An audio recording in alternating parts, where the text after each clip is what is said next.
Hello welcome to ज़रा हट के मुबशर ज़ैदी और ज़रार खुड़ों का सलाम कबूल कीजिए। वसत हमें थोड़ी देर में इस्लामाबाद से ज्वाइन कर लेंगे। हमारे माशरे में जिस कदर मायूसी और जो है ख़ुद परस्ती हो गई है, ऐसे में अगर कोई शख्स अपनी जान को ख़तरे में डालकर कोई जाने बचाता है तो अचानक हम चौंक जाते हैं कि अच्छा हमारा माशरा अभी ज़िंदा है। चाहे वो 2014 का एजाज़ हसन हो जिसने अपने पूरे स्कूल को बचाया एक ख़ुदकुश हमलावर को रोककर, चाहे सियालकोट में श्रीलंकन शहरी को बचाने की कोशिश करने वाला मलिक अदनान हो जिसने एक हजूम के सामने, जो बिखरे हुए हजूम के सामने अपनी तई एक कोशिश ज़रूर की कि वो श्रीलंकन शहरी की जान बचा सके। नहीं बचा सका, मगर फिर भी ऐसे मजमे के सामने खड़ा हो जाना ही बड़ी बात है। लेटेस्ट जो है वो अब से 2 रोज़ कबल यानी परसों एक वीडियो कोयटा के सामने आती है जिसमें एक जलता हुआ ऑयल टैंकर सड़क पे चला जा रहा है। अच्छा, देखने में हमने बहुत से ऑयल टैंकर्स की इस तरह की फुटेजेस देखी हैं, वो चाहे यहाँ हो, नाइजीरिया में हो, बहुत जगह ऐसी होता है कि ऑयल टैंकर में आग लगी है। मगर बाद में पता लगता है कि ये ऑयल टैंकर एक पेट्रोल पंप पर खड़ा हुआ था, उसमें आग लगी। तो एक शख्स है फैसल ड्राइवर, उसने उसको टैंकर को स्टार्ट करके, और क्योंकि वो जगह आबादी में थी तो उसका ये अचानक उसने सोचा कि अगर ये फट गया तो कम से कम दर्जनों अगर सैकड़ों नहीं तो लोग मर सकते हैं, इसमें नुकसान हो जाएगा। उसने अपनी जान ख़तरे में डाली और वो टैंकर को कम से कम 2 किलोमीटर दूर ऐसी जगह पर ले गया जहां आबादी नहीं थी। कोयटा का मुज़ाफ़ाती इलाका है, कमरानी रोड है, वहाँ पर वो लेकर के गया। उस वक्त ज़ाहिर है उसके जहन में क्या सोच आई क्या नहीं आई, वो जो है देखने वाली। I mean, वो तो अभी हमारे जो नुमाइंदे हैं कोयटा में गालिब निहाद साहब, तो उन्होंने आज ही बात की है ड्राइवर फैसल से, तो उनकी ज़बानी ही सुन लेते हैं कि वो क्या सोच रहे थे और क्या नहीं सोच रहे थे। 2 रोज कबल कोयटा के कमरानी रोड पर एक पेट्रोल पंप वाक़या है जहां पर पेट्रोल का जो टैंकर है जब वो खाली किया जा रहा था पेट्रोल पंप की टैंकी में तो अचानक उसमें आग भड़क उठी। लेकिन फैसल ने जवांमर्दी दिखाते हुए अपनी ज़िंदगी हथेली पर रखी और उस टैंकर में बैठ के उसको दौड़ाता हुआ ले गया और एक खाली मैदान में जा छोड़ा। हमारे साथ मौजूद हैं फैसल, इनसे जानते हैं। फैसल, बताइए ये वाक़या कब का है और आप उस वक्त क्या सोच रहे थे? जी, वाक़या को 2 दिन हो रहे हैं। तो उसी टाइम ऐसा हो गया था तो हम लोग पैंट के पास खड़े थे, समझा गाड़ी जो खाली हो रहा था, तो हमारे साथ एक हेल्पर भी था, समझ गए, वो भी थोड़ा सा करीब जल गया। तो हम लोगों का यही सिस्टम होता है कि हम लोग जो है पाल पे खड़ा था, अचानक से जो है टैंक से आग बढ़ उठा। तो आग ऐसे हो गए तो जो हेल्पर हमारे साथ था, हेल्पर जो है गाड़ी पीछे से वार के उसने गया, मैं आगे गाड़ी के पीछे आया। तो आया तो हमारा एक बड़ा मुंशी था, उसने बोला फैसल हिम्मत करो, क्योंकि इधर भी लेडीज़ थे, आवाम थे, तकरीबन 20-25 बंदे से आगे थे, समझ गए। तो मैंने अपना जो जान का सोच नहीं लगाया, गाड़ी स्टार्ट किया, समझ गया। आग तो अभी स्टार्ट था, ऐसे तपिश था बिल्कुल टाइट।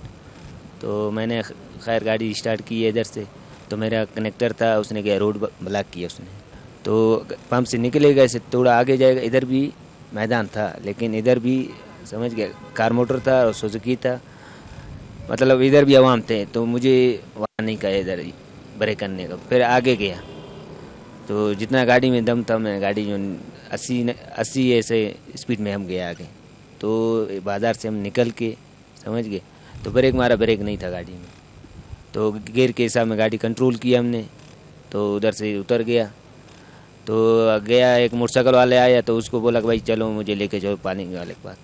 तो पानी वाले के पास गया तो उसने जवाब दिया भाई मैं नहीं आ सकता, इतना जो है न आ गई है वो, हम नहीं आ सकता है। तो किसी ने मेरे साथ मदद नहीं की है। तो वापस आ गए हम गाड़ी के पास, तो हम सही शावानी आ गया उधर। तो बोलता आप सही सलामत हैं? जी मैं तो सही सलामत हूँ। लेके गया उधर, घर पे इज़्ज़त दिया, समझ गया। बोलता आपने तो बड़ा काम किए, पंप भी बचाया और आवाम को भी बचाया, ये तो आपको शाबाशी है। उस वक्त कितना पेट्रोल होगा उस टैंकर में? उसमें जो है 10,000 लीटर था, समझ गया। 10,000 से तकरीबन मेरे ख्याल में 1,000 लीटर टैंक में गया तो आग उठा, समझ गया। तो 10,000 था मेरे ख्याल में, बिल्कुल गाड़ी भी जल गया, समझ गया। तो मैं तो बिल्कुल होश ही नहीं था, कैसा था, कैसे बच गया, कैसे जो है ना गाड़ी इधर से निकाला। हर चीज़ तो अल्लाह पाक के हाथ में है, समझ गया। अल्लाह ने हिम्मत दिया, मैंने अपना नहीं सोचा, आवाम का सोचा कि भाई आवाम को जो है ना बचाना है, इसलिए जो है ना। आप बताइएगा कि जब आप वो टैंकर लेके जा रहे थे तो आपको आपके घर वालों के बारे में ख्याल आया, वो ख्यालात क्या थे, इसके बारे में? जी अभी तो अपने शादी किया 7 महीना हो रहा है, शादी किया, तो यही सोच तो आया हमारे जहन में भी, समझ गया। हमारे बाद इसका कौन ख्याल करेगा ये। लेकिन मेरा वालिद का एक बात मुझे याद आया कि वालिद ने बोला, बेटा अपना नुकसान होता है उसमें कोई मसला नहीं है, अगले बंदे को बचाना। उसी टाइम में मुझे वालिद का भी ख्याल आया, उसका बात भी।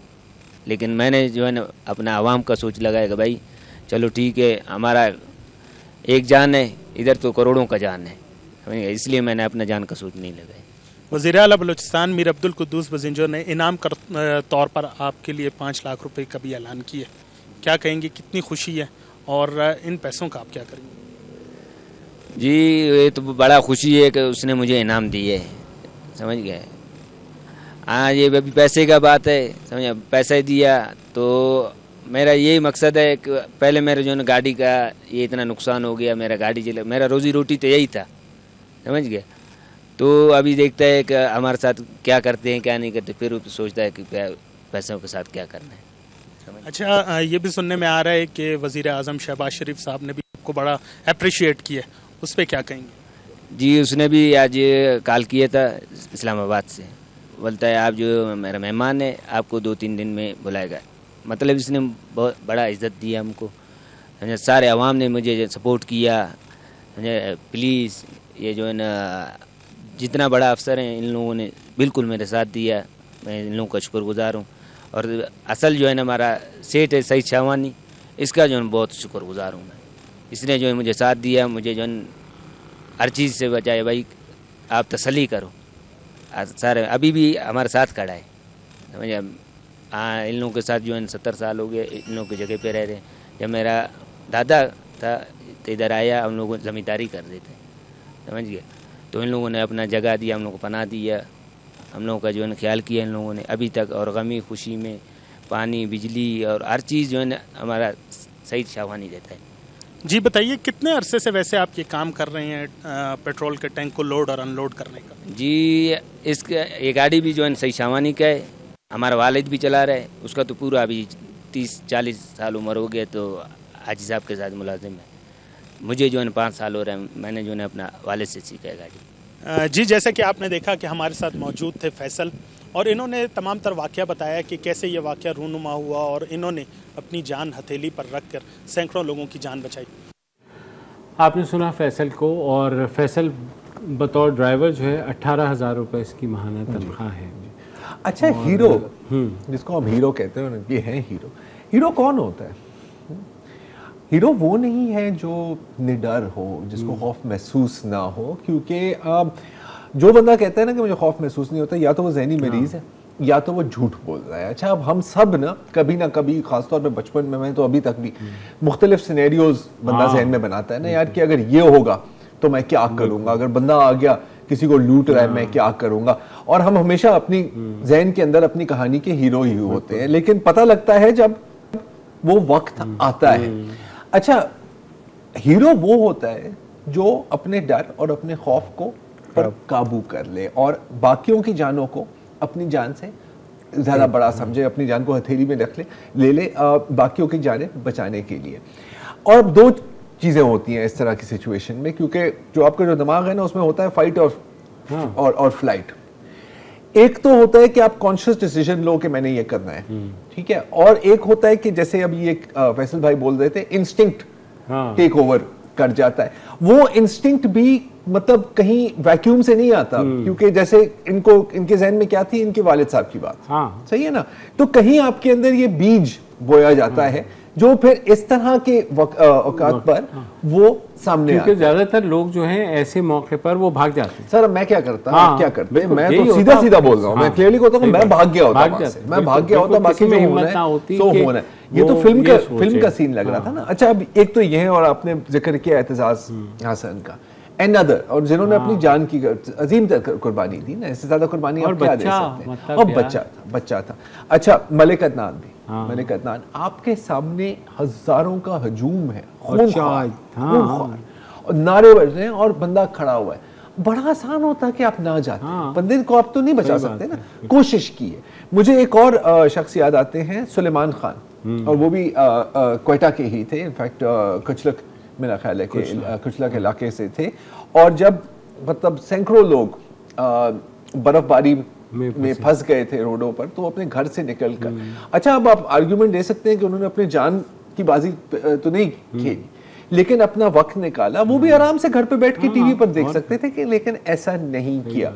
तो जब हम, और अक्सर, और ये हमारे साथ भी मेरे ख्याल बहुत होता है, मेरे साथ तो यकीनन होता है कि जब आपको रोजाना पूरी खबरें ही मिल रही होती हैं, और ये कत्ल हो गया, ये हो गया, वो हो गया, मईशत, ये वो, आप भूल जाते हैं कि इसी माशरे में फैसल, एतजाज, सुलेमान खान और मलिक अदनान जैसे लोग भी हैं, और लोग हैं जिनके हम नाम नहीं जानते। मुझे अच्छी तरह से याद है कि जब दहशतगर्दी उरूज पर थी पाकिस्तान में, और पेशावर में आपको पता है दिन में एक नहीं मतलब कई बम ब्लास्ट होती थी। तो मुझे याद है कि मुझे एक रिक्शा ड्राइवर के बारे में बताया गया, जो जब बम का धमाका सुनता था ना, वो अपनी पैसेंजर जो भी था उसको साइड पर रखता था, और वो बम धमाके की तरफ जा कि मैं लोगों को बचा सकूं। और ये कोई आसान काम नहीं है सर, ये बड़ा खतरनाक। यहाँ देखो ईदी एम्बुलेंस यार, मतलब जहाँ हर तरफ से फायरिंग हो रही हो और एम्बुलेंस जाए और लाशों को उठाए और वहाँ से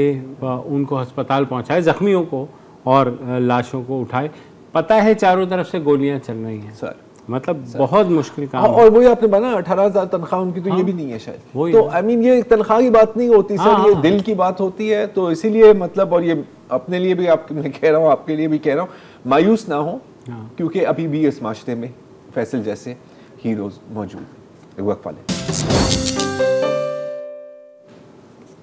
वेलकम बैक। और आज पाकिस्तान के टेलीविज़न की एक बहुत मशहूर पर्सनालिटी आमिर लियाकत हुसैन, जो कि अपने मजहबी शोज़ और जो रमज़ान ट्रांसमिशंस और मुतनाज़ा उनके जो शख्सियत के रूप थे, उनकी वजह से जाने जाते थे, आज अपने जो घर है उसमें मुर्दा पाए गए। और उनको अस्पताल जब ले जाया गया तो इस बात की हॉस्पिटल ने तस्दीक की कि वो जो है, जब उन्हें हॉस्पिटल में लाया गया तो वो मुर्दा हालत में थे।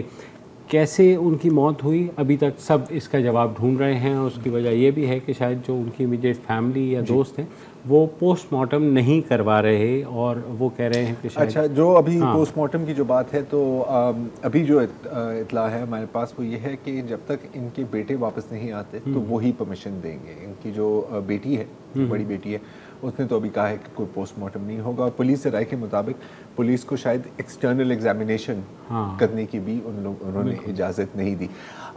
देखें, बड़ी स्पेकुलेशंस हैं, सही है, और ये चलती रहेंगी। आपको पता है कि किस तरह लोग फिर इस बात से बात निकालते हैं।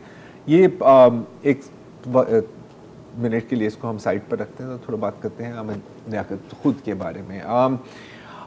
हर शोबे में कामयाबी हासिल की थी, ठीक है। अब 2002 में शायद सियासत में एंट्री की थी, MNA बने थे मुत्तहिदा कौमी मूवमेंट के साथ।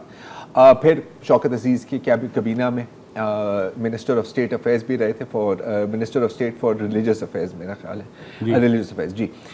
फिर इस्तीफ़ा दिया क्योंकि कंट्रोवर्सी हुई थी 2007 में लाल मस्जिद की, और फिर सलमान रुश्दी भी बात की थी। लेकिन फिर और उसके बाद 1 साल बाद फिर MQM से उनको एक्सपेल किया गया था। फिर वो वापस आए थे, और अगस्त 2016 में MQM के जो सरबराह की स्पीच के बाद ये भी उनमें से थे जिनको गिरफ्तार किया गया था। और फिर उसके बाद कहा कि जी मैं सियासत छोड़ रहा हूँ। लेकिन फिर मार्च 2018 में PTI में शमूलियत हासिल की और मुंतखब हुए। और फिर जैसे हमें पता है हाल में ही जब ये वोट ऑफ नो कॉन्फिडेंस हो रहा था साबिक वज़ीर आज़म इमरान खान साहब के ख़िलाफ़, तो फिर उन्होंने सपोर्ट नहीं की।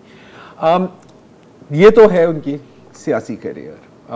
फिर आपको पता है कि आलिम ऑनलाइन ऐसा नहीं चलेगा and so on and so fourth, और फिर मुख्तलिफ रमज़ान ट्रांसमिशन। जब वो ARY में गए थे या जियो में भी, तो एक आपको याद होगा एक उसमें वो हुआ था जब वो बच्चे को अडॉप्शन का वो हुआ था, तब उस वक्त पहला हंगामा वो खड़ा हुआ था कि ये एक ऐसी टेलीविज़न पर्सनालिटी हैं जो बच्चे बेसिकली बेच रहे हैं इस तरह करके, मतलब अडॉप्शन के। लेकिन बाकी जो उनकी मुतनाज़ा शख्सियत थी वो दीन के हवाले से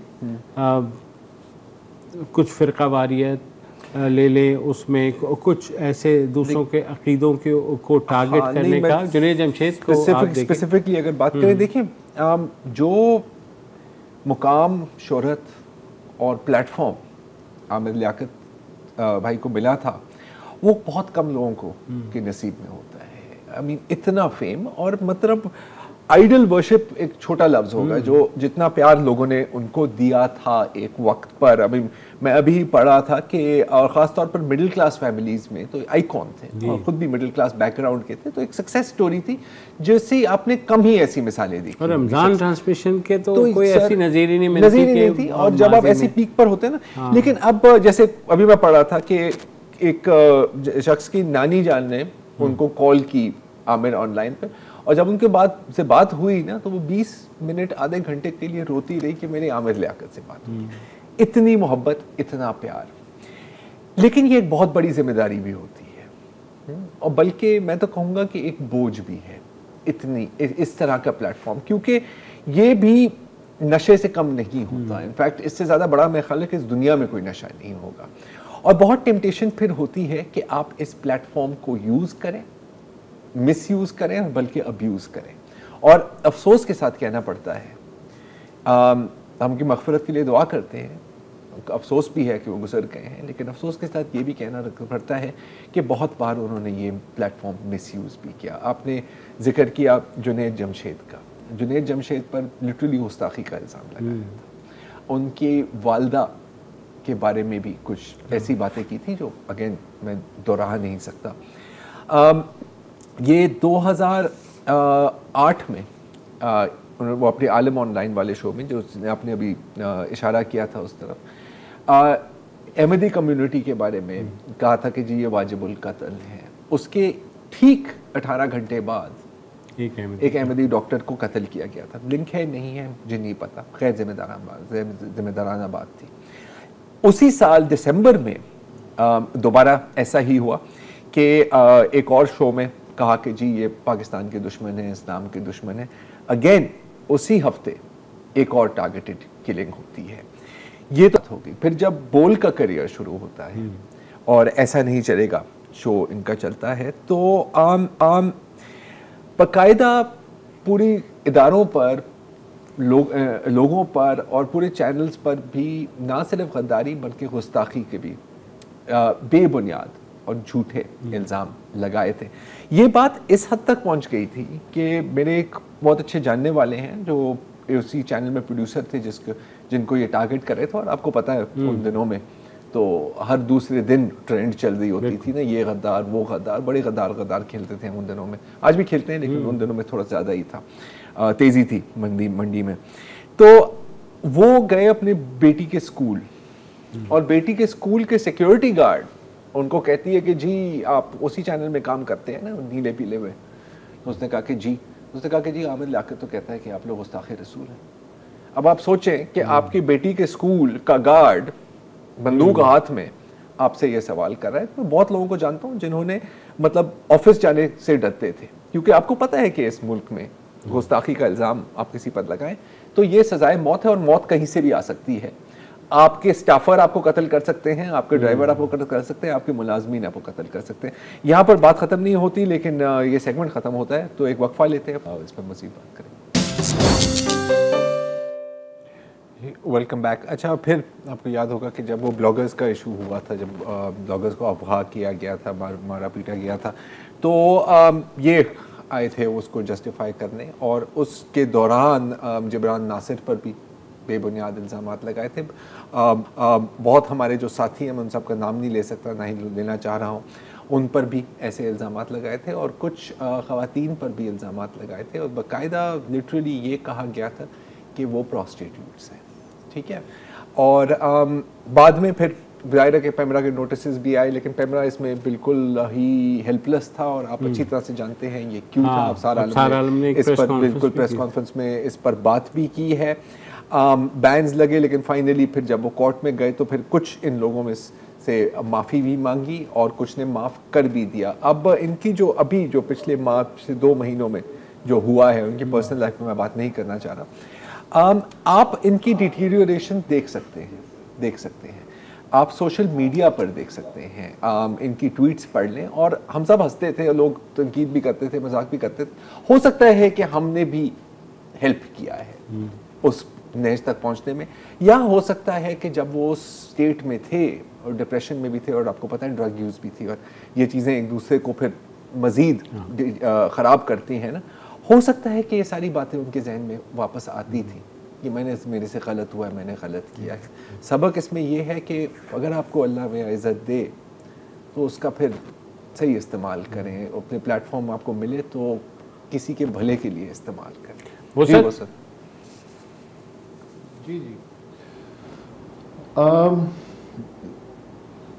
ये आपको मालूम है कि एक मुस्लिम लीगी सियासतदान थे शेख लियाकत हुसैन, उनके साहबजादे थे। बेसिकली ये 2 भाई थे। बड़े भाई जो हैं वो आलिम दीन बनना चाहते थे, लेकिन फिर वो कंट्रोवर्सीज़ और फिर वो दीगर मसाइल पैदा हो गए। वालिदा भी इनकी मशहूर थी, जर्नलिस्ट थी, और मुस्लिम लीगी की ख़वातीन की सियासत में भी उन्होंने एक ख़ास हद तक हिस्सा लिया, महमूदा सुल्ताना साहिबा। और इनके जो नाना थे सरदार अली साबरी, वो अपने वक्त के मशहूर सहाफ़ी थे, अमीर खलील रहमान के जो करीबी लोग थे उनमें शामिल थे। ये इनका ख़ानदानी बैकग्राउंड है।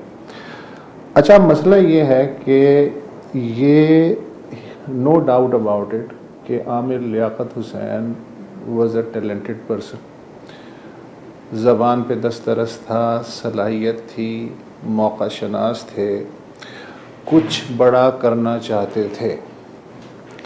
अच्छा, ये तो हो गई उनकी सलाहियत, लेकिन उसके साथ साथ जो ज़रूरी चीज़ें होती हैं वो शायद उनमें नहीं थी। मसलन बड़ा आदमी बनने के लिए जिस तरह का सब्र और जिस तरह की स्ट्रगल दरकार होती है, और जिस तरह वक्त को देख के हर चीज़ की जाती है, वो बहुत जल्दी में थे। वो डिसाइड नहीं कर पाए, इतने टैलेंटेड होने के बावजूद, कि आखिर वो ज़िंदगी में ख़त्मी तौर पे क्या करना चाहते हैं। क्या वो एक सरकर्दा मजहबी स्कॉलर बनना चाहते हैं, क्या वो जर्नलिस्ट बनना चाहते हैं, क्या वो शोमैन बनना चाहते हैं। तो ये चीज़ें जो बुनियादी चीज़ें होती हैं, सब्र और मेहनत, और हर वक्त बाहर के लोगों के बारे में ये सोचना कि मैं ख़बरों में रहूं, चाहे नौयत कुछ भी हो, तो उसकी वजह से आदमी को अपना जो नेचुरल टैलेंट है ना इस्तेमाल करने का पूरी तरह मौका मिलता है, ना ध्यान देने का मौका मिलता है, ना ख़ुद को दरियाफ़्त करने का मौका मिलता है कि मैं असल में कौन हूँ, कहाँ जाना चाहता हूँ। हालांकि वो रॉ टैलेंट उनमें पूरी तरह मौजूद था। तो इसकी वजह से आप ये देखें कि उन्होंने हर फील्ड आजमाने की कोशिश की। मसलन वो आलिम ऑनलाइन से शुरू हुए, और इब्तदा में ज़ाहिर है कि लोग एक सीरियस प्लेटफॉर्म था और सीरियस अंदाज में उनकी बातें सुनते थे। फिर यकायक उनके जहन में कोई टाइम लाइन होगी और एक ख़ास लेवल पे पहुंचने की कोई टारगेट होगा। वो अगर पूरा नहीं हुआ तो उसके बाद फिर वो पॉपुलर शोज़ की तरफ आ गए, और वहाँ उन्होंने जो किया वो आप तफसील से बता चुके हैं। फिर उन्होंने कॉलम निगारी शुरू कर दी, फिर वो सियासत में तबाह आजमाई की कि हो सकता है इसके ज़रिए वो उस लेवल तक पहुंच सके जो उन्होंने अपने लिए वो तयन किया था। तो वो MQM में रहते हैं, वज़ीर ममलिकत बनते हैं मुशर्रफ दौर में, फिर MQM से निकल जाते हैं, फिर PTI में चले जाते हैं, फिर PTI से निकलने की कोशिश करते हैं, फिर वो TV के जो प्रोग्राम्स थे, फिर आपने उनकी तरफ इशारा किया कि ख़बरों में रहने की जो होड़ है उसमें उन्होंने जो अपने जो एडिटोरियल स्टैंडर्ड्स थे या चूँकि तय नहीं था कि वो क्या करना चाहते हैं, तो वहाँ भी उन्होंने कंट्रोवर्सीज जनरेट की। नो डाउट अबाउट इट कि 51 साल की उम्र में पाकिस्तान में बहुत कम ऐसे लोग गुजरे हैं जिन्होंने 3-4 शोबों में तबाह आजमाई की कोशिश की, नाकाम रहे मेरे हिसाब से, इसलिए कि किसी एक शोबे के साथ स्पेशलाइज तरीके से उनका नाम नहीं लिया जा सकता। ज़्यादा से ज़्यादा मैं उन्हें अगर कहूँ कि वो कौन थे तो वो एक शोमैन थे जिनकी जो रूह बेचैन थी, लेकिन उसे कोई रास्ता नहीं मिल रहा था कि अपने टैलेंट को बिलाखिर किस रास्ते पे लेके जाए। अच्छा, इसके बावजूद उनके पास ग्लैमर की एक बहुत बड़ी दौलत आ गई जो उस एज ग्रुप में बहुत कम लोगों को नसीब होती। अब वो इस ग्लैमर का क्या करें? तो अगर आप बंद ना बांधें तो ग्लैमर आपको वहाँ बहा के ले जाता है कि आप बेबस हो जाते हैं और आप कुछ नहीं कर सकते। तो उनकी जो पूरी ज़िंदगी की उठान अगर आप देखें, एक संजीदा प्रोग्राम से शुरू होती हुई और एंड कहाँ पे होता है, तो मेरा ख्याल है कि वो एक जिसे कहते हैं ना एक ट्रेजिक शोमैन, वो एक पर्सनैलिटी मेरे ख्याल में उनकी उभरती है। रॉ टैलेंट जिसे वो प्रॉपर शक्ल देने में नाकाम रहे। चाहते तो पढ़ सकते थे संजीदगी से, लेकिन आप ये देखें कि चूँकि टिक्के बैठ के और फौरी तौर पे नताइज हासिल करने की जो बाज़ औक़ात नफ्सियात होती है, उसमें क्या क्या होता है। मसलन उन्होंने क्लेम किया कि उन्होंने PhD की, बाहर से मास्टर्स किया, कराची यूनिवर्सिटी से BA किया, इवन लियाकत मेडिकल कॉलेज जाम शोरों से MBBS वगैरह भी किया, लेकिन आखिर में पता चला कि ऐसा कुछ नहीं था। तो ये एक ट्रेजिक ग्लैमरस शोमैन आदमी की कहानी है। वेरी इंटरेस्टिंग पर्सनैलिटी, उन्हें इमिटेट नहीं किया जा सकता। वो अपनी तर्ज के लोग होते हैं जो मुख्तलिफ़ अदवार में पैदा होते रहते हैं और मुख्तलिफ़ शक्लें रहते हैं, लेकिन अपना नक़ूश भले छोड़े ना छोड़ें, लेकिन अपना तस्करा वो छोड़ जाते हैं और मेरा ख़्याल है ख़ासे अरसे तक उनका तस्करा रहेगा। ऐसा ही है। अगेन ट्रेजिक तो ज़ाहिर है, उनकी जिस तरह डेथ हुई और जो आपने कहा सोशल मीडिया पे भी चल रहा था और जो उनकी वीडियोस भी आ रही थी, उनसे ये चीज़ हो रही थी कि वो ज़ाहिर है ड्रग्स भी ले रहे हैं कम से कम। और फिर जो लेटली उनकी वीडियोस आई, जिस तरीके से फिर उनकी जो तीसरी शादी हुई, ज़ाहिर है वो उसमें देखिए ड्रग्स, डिप्रेशन, यस हो सकता है गिल्ट, और फिर ये वही जो अभी वसत बात कर रहा था ना, इनकंसिस्टेंसी, और जल्दी से यहाँ से यहाँ। मीन आप उनकी मतलब प्राइवेट लाइफ भी देख लें ना, एक शादी पे, दूसरी शादी पे, तीसरी शादी, तो वो भी आप देख रहे हैं ना कि अंदर कोई ऐसी चीज़ थी जो आपको ड्राइव कर रही थी, ठीक है, और शायद गलत रास्ते में ड्राइव कर रही थी। और फिर इस मिक्सचर में आप कोकेन डाल दें, आप ऐसी चीज़ें डाल दें, तो फिर क्या अंजाम होता है, मेरा ख्याल है हमारे सामने। वक्फा लेते हैं जी, वक्फे के बाद वापस आते हैं। वफाकी दारुल हुकूमत इस्लामाबाद को हमेशा पाकिस्तान का महफूज तरीन शहर तस्वुर किया जाता रहा है, और एक ज़माना था कि वहाँ कत्ल तो कुजा, कोई अगर चोरी भी हो जाती थी तो बहुत बड़ा एक बात समझी जाती थी। फिर दहशतगर्दी उमड़ आई 2004 से लेकर 2010 तक। फिर हमने वहाँ पर ख़ुदकुश हमले भी देखे, धमाके भी देखे, लाल मस्जिद भी देखा। उसके बाद बहरहाल फिर इस्लामाबाद में जो अमन है वो दोबारा लौट आया, मगर कुछ अरसे से वहाँ पर जो जराइम की शरह है वो ख़ासी बढ़ रही है। मसलन जो चीज़ें हम कराची में सुनते थे कि मोबाइल स्नैचिंग, डकैती, शूटिंग, इस तरह की चीज़ें अब वहाँ पर एक स्ट्रीट क्राइम वहाँ पर एक मामूल बनता जा रहा है।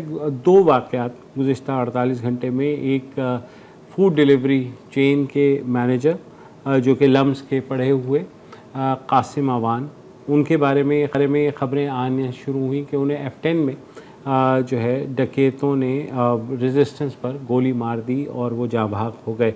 कल ही एक और ख़बर सामने आई कि एक स्वीडिश खातून जो यूनिसेफ की फ़ेलो हैं, उनको उनके गार्ड ने रेप किया और उसके बाद वो फ़रार हो गया। अच्छा, ये तो 2 एक बड़े वाक़यात हुए। उसके अलावा जो है अक्सर हम अब सुनते हैं कि जो इस्लामाबाद में जराइम की और स्ट्रीट क्राइम की शरह बहुत बढ़ गई है। उस पर बात करने के लिए हमारे साथ मुनव्वर अजीम मौजूद हैं, डॉन अखबार के क्राइम रिपोर्ट। मुनव्वर, ये जो शरह अचानक बढ़ी है या आपने ये नोटिस किया कि ग्रेजुअल एक इंक्रीज़ हो रही है? सर ये इंक्रीज़ ग्रेजुअली हुई है, लेकिन हमें ज़्यादा शार्पली इंक्रीज़ इसलिए नज़र आता है कि 2021 के बाद इस्लामाबाद में जो नंबर ऑफ परसेंटेज है केस रजिस्ट्रेशन की वो बहुत बढ़ गई है। 2020 तक सर अनफॉर्चुनेटली हमारे पास सिर्फ 10 से 12% केस रजिस्टर हुआ करते थे और 88% रजिस्टर ही नहीं हुआ करते, जिसका फ़ायदा मुल्जिमान को होता था और नुकसान विक्टिम्स को होता था कि उनकी रिकवरीज नहीं होती थी। ये क्रेडिट जाता है साबका DIG अफजाल कौसर साहब को, उसके बाद साबका IG एहसन यूनुस साहब को और साबका SSP ऑपरेशन फैसल को, कि उन्होंने इस चीज़ को माना कि जनाब के कम से कम स्टेट इतना कर ले कि जिस लोगों का नुकसान हो रहा है को उसको मान ले कि जी आपको नुकसान हुआ है। तो वो उन्होंने जो है फिर वो केस रजिस्ट्रेशन 98% लेके आ गए हैं। अभी इस्लामाबाद की अगर आप बात की जाए तो इस्लामाबाद के शुरू के 5 महीने में अब तक 21 करीब डकैतियाँ हो चुकी हैं सर।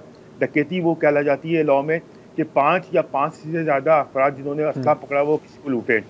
उसके अलावा सर 1048 रॉबरीज हुई हैं सर इस्लामाबाद में। इसके अलावा 695 सर स्नैचिंग के इंसिडेंट्स हुए हैं। 694 सर नखब जनी हुई इस्लामाबाद में और सर 1394 चोरी के वाक़यात हुए हैं। 295 व्हीकल्स मतलब 4 व्हीलर्स चोरी हुई इस्लामाबाद से और 1439 के करीब जो है मोटरसाइकिल चोरी इस्लामाबाद में। तो ये बहुत बड़ा इंक्रीज़ है, ऑल टाइम इंक्रीज़ है इस्लामाबाद में। और जो है एक तरफ तो इस्लामाबाद की पुलिस में पिछले 1 साल से 2 साल से देखा जा रहा है कि नंबर ऑफ केसेस की सिचुएशन अच्छी बढ़ी है ताकि लोगों को मुनव्वर, ये तो रिपोर्टिंग बेशक बेहतर हुई, लेकिन हमने देखा कि जो सहाफ़ियों पर ले लें, चाहे वो मतीउल्लाह जान हो, अबसार आलम पे कातलाना हमला हो, असद तूर को मारना हो, तशद्दुद करना हो, उसके अलावा और बहुत से ऐसे वाक़यात सामने आए। यहाँ पर सेफ सिटी मतलब मुझे याद आ रहा है वो जो SP थे ताहिर दावर, उनका पता नहीं चला कि वो यहाँ से ले गए। वो केसेस तो चले, मेरा ख्याल है कि ऑर्डिनरी क्राइम से हम थोड़ा सा हटा दें, क्योंकि ये वो केसेस हैं जिसमें सेफेस्ट सिटी भी अपनी आंखें बंद कर देती है, वो एक अलग बात।